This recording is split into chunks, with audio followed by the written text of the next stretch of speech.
Kubara igice cya 34.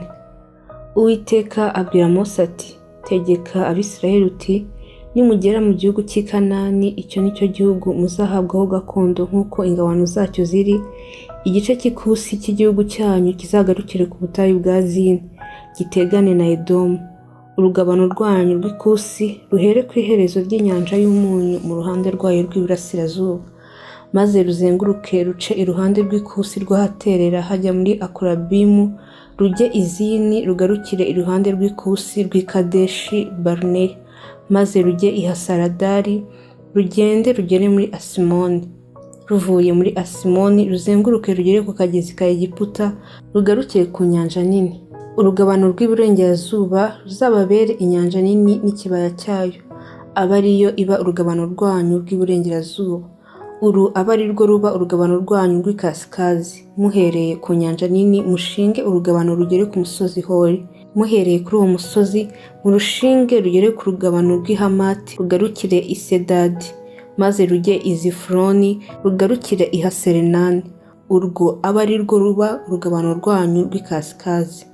Kandi muzashinge urugabano rwanyu rw'iburasirazuba muhereye i Haserenani rugere i Shefamu.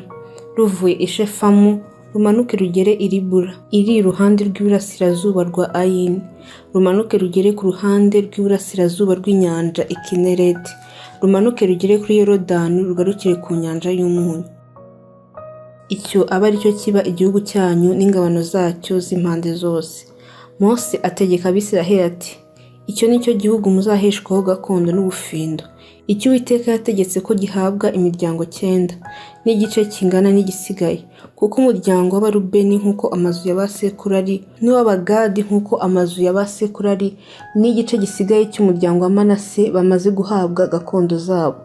Iyo miryango uko ari 2 n'igice yamaze guhabwa gakondo zayo hakuno ya Yorodani mu ruhande rwayo rw'iburasirazuba. Uwiteka abwira Mose ati, aya mazina niyo y'abantu bazabagabanya igihugu ho gakondo. Ni Eleyazari umutambyi na Yosuwa mwene Nuni. Kandi muzatoranye umutware umwe umwe mu miryango yose bagabanye igihugu ho gakondo. Aya niyo mazina y'abo bantu. Mu muryango wa Yuda mutoranye Kalebu mwene Yefune. Mu muryango w'Abasimeyoni Shemweli mwene Amihudi. Mu muryango wa Benyamini Eludadi mwene Kisiloni. Mu muryango w'Abadani mutoranye umutware Buki mwene Yogiri. Mu ba Yosefu mutoranye aba. Mu muryango wa Manase mutoranye umutware Haniyeli mwene Fodi. Mu muryango wa Efurayimu mutoranye umutware Kemuweli mwene Shifutani. Mu muryango wa Zebuluni mutoranye umutware Elisafani mwene Parunaki. Mu muryango w'Abisakari mutoranye umutware Palutiyeli mwene Azani. Mu muryango w'Abasheri mutoranye umutware Ahihudi mwene Shelome. Mu muryango w'Abanafutali mutoranye umutware Pedaheli mwene Amihudi. Abo nibo Uwiteka yategetse kugabanya Abisirayeli gakondo zabo zo mu gihugu cy'i Kanani. Kubara igice cya 35. Uwiteka abwirira Mose mu kibaya cy'i Mowabu kinini kuri Yorodani ahateganye n'i Yeriko ati, tegeka Abisirayeli bahe Abalewi imidugudu baturamo, bayikuye mu myandu bahaweho gakondo.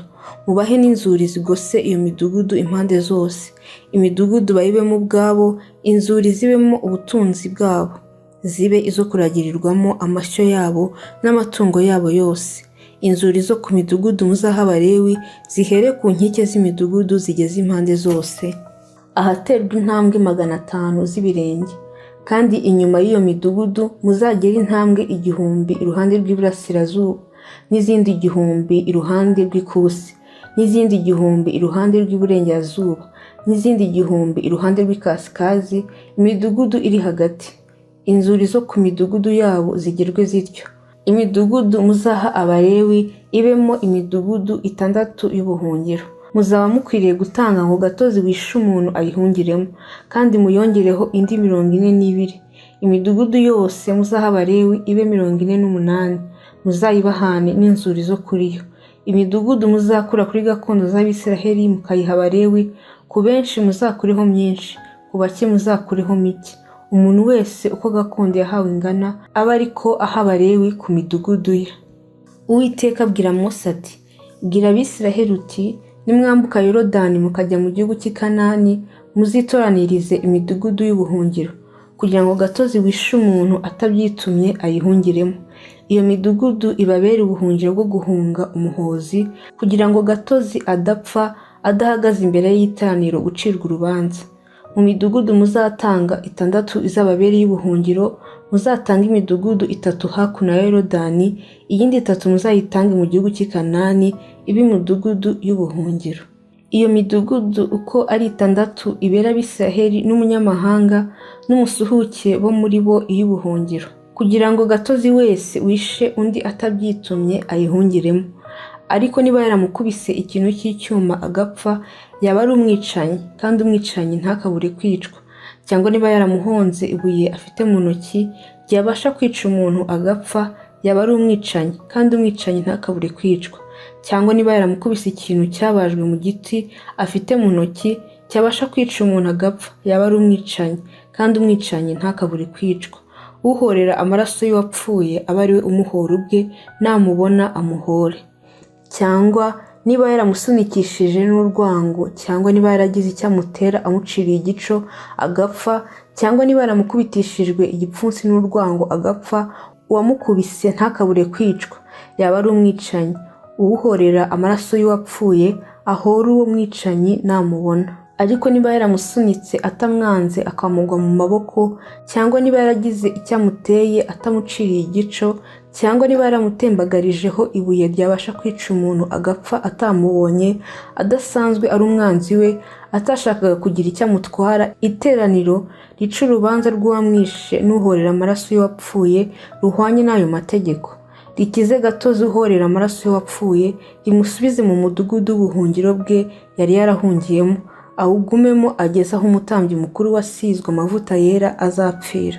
Ariko gatozi uwo nagira ubwo arenga urugabano rw'umudugudu w'ubuhungiro bwe yahungiyemo, uhorera amaraso y'uwapfuye agasanga ari inyuma y'urugabano rw'umudugudu w'ubuhungiro bwe akamuhora, ntazagibwaho n'urubanza rw'inyama y'uwo, kuko uwo yari akwiriye kuguma mu mudugudu w'ubuhungiro bwe akageza aho umutambyi mukuru azapfira. Maze umutambyi namara gupfa, gatozi uwo azasubire mu isambu ya gakondo ye. Ibyo bibabera itegeko ritegeka uko muca imanza mu bihe byanyu byose no mu buturo bwanyu bwose. Uzica umuntu wese gatozi uwo azicishwe n'abagabo bamushinje, ariko umugabo umwe ntagashinje umuntu ngo amwicishe. Ntimukemere ikayabo ry'uwishe umuntu akaba akwiye guhorwa, ahubwo ntakabure guhorwa.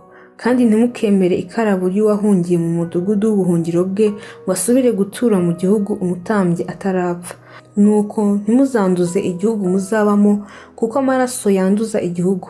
Ntihabe impongano yagihongererwa kubw'amaraso yakiviriyemo, itari ay'uwayavushije. Ntimuzanduze igihugu muzaturamo, nkaba hagati muri cyo, kuko ndi Uwiteka uba hagati mu Bisiraheli. Kubara igice cya 36. Abatwari b'amazu ya ba sekuru y'umuryango w'abuzukuruza ba Gileyadi mwene Makiri wa Manase wo mu miryango y'Abayosefu bigira hafi bavugira imbere ya Mose n'abakomeye. Nibo batwari b'amazu ya ba sekuruza y'Abisiraheli bati: Uwiteka yategetse databuja kugabanisha igihugu ubufindo, agiha Abisiraheli ho gakondo.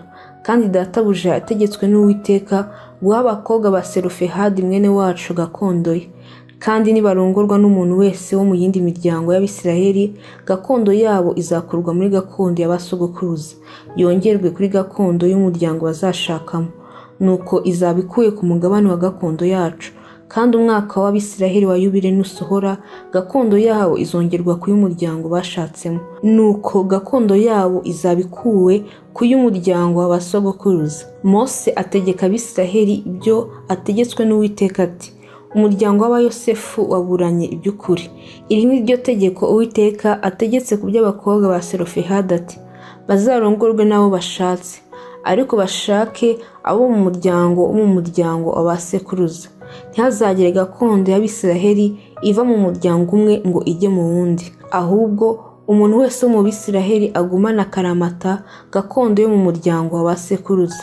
Umukobwa wese uzagira gakondo yo mu muryango w'Abisiraheli wose azarongorwe no mu muryango wa sekuruza, kugira ngo umuntu wese wo mu Bisiraheli agire gakondo ya ba sekuruza. Nuko ntihazagire gakondo iva mu muryango umwe ngo ijye mu wundi, kuko imiryango y'Abisiraheli yose izaba ikwiriye kugumana akaramata gakondo yayo. Uko Uwiteka yategetse Mose aba ariko abakobwa ba Selofehadi babigenza.